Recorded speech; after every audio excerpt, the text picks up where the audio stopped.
మీ చిలిపి దొంగతనాల లిస్ట్ ఏమన్నా చెప్తే. చిలిపి దొంగతనాలు. ఫుడ్ కొట్టేసేవాడిని స్వీట్లు.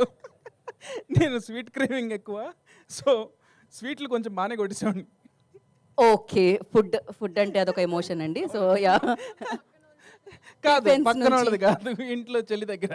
ఇంట్లో చెల్లి దగ్గరేనా? అయితే పర్లేదు. ఇంట్లో ఫుడ్ మన ఫుడ్ అనమాట. ఇప్పుడు మనం రాబిన్ హుడ్ గురించి మాట్లాడదాం.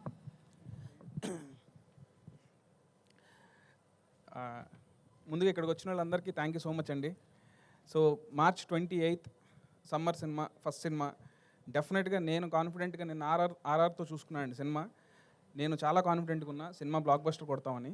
ఎందుకు అంటే బేసిక్గా నాలోనే ఒక పెద్ద క్రిటిక్ ఉన్నాడండి. నాకు మామూలుగా అందరూ గ్యాప్ వచ్చింది, చాలా టైం పట్టింది అంటారు కదా. సో నాకేంటంటే నాలోనే చాలా పెద్ద క్రిటిక్ ఉన్నాడు. ఏది ఒకసారి చేస్తే సాటిస్ఫాక్టరీ అనిపించదు, అరే ఇదేంటి ఇలా ఉంది, మళ్ళీ చేద్దాం అని చెప్పి రీవర్క్ చేస్తానండి. నాకు దీనికి చాలా మంచి టైం కూడా దొరికింది. So I strongly believe this is my best work till date. So ఒక సినిమా సక్సెస్ అవ్వడానికి చాలామంది కారణం ఉంటారండి. ఎందుకంటే ఈ సినిమాకి ఇంత బాగా రావడానికి రీజన్ అయితే మా ప్రొడ్యూసర్ రవి గారు, నవీన్ గారు, వీళ్ళే కనుక లేకపోతే, అంటే కథ చెప్పినప్పుడు ఇంత స్పాన్ ఉందని చెప్తే మేము కథను నమ్మి సినిమా చేస్తాం, బడ్జెట్లు కాంబినేషన్లు నమ్మి కాదు. సో నీకు కథ నచ్చింది మాకు, సో నీకు ఎంత స్పాన్ ఉన్నా ఓకే అని ఇప్పటి వరకు నో క్వశ్చన్స్ ఆస్క్డ్ అండి. So thank you so much Ravi sir and Naveen గారు. సో మీరు లేకపోతే మాత్రం సినిమా ఇంత బాగా వచ్చేది కాదు, నేను ఇంత కాన్ఫిడెంట్గా ఉండేవాడిని కాదు సార్. అండ్ ఈ సినిమాకి నాకు ఫస్ట్ నుంచి బ్యాక్ బోన్ ఎవరంటే నితిన్ అన్న.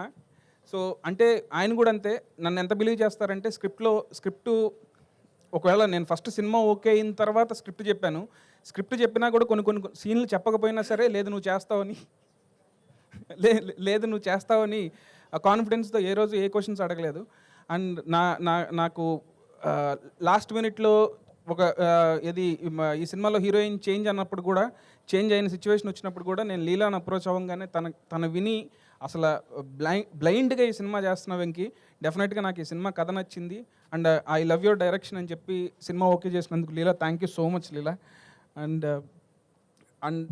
నేను రాజేంద్ర ప్రసాద్ గారికి చిన్నప్పటి నుంచి చాలా పెద్ద ఫ్యాన్ అండి. మా నాన్నగారు కూడా ఆయన సినిమాలు తీసుకెళ్ళేవాళ్ళు అన్ని సినిమాలకి.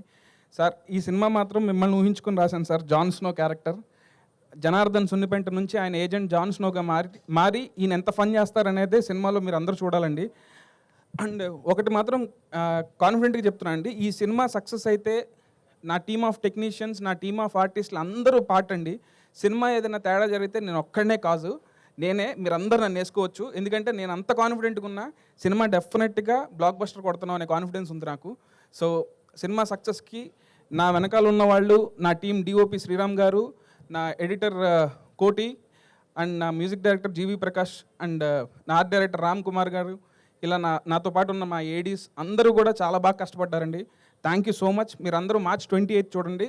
ఈ సినిమాలో ఫన్ను ఉంటుంది, అట్లాగే మీరు సర్ప్రైజ్ అయ్యే ట్విస్టులు కూడా చాలా ఉన్నాయండి.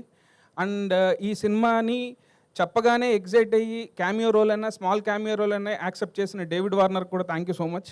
బికాజ్ ఆయన కూడా త్వరలో వస్తారండి, మీరందరూ చూస్తారు, డెఫినెట్గా హై ఫీల్ అవుతారు. థ్యాంక్ యూ సో మచ్ అండి.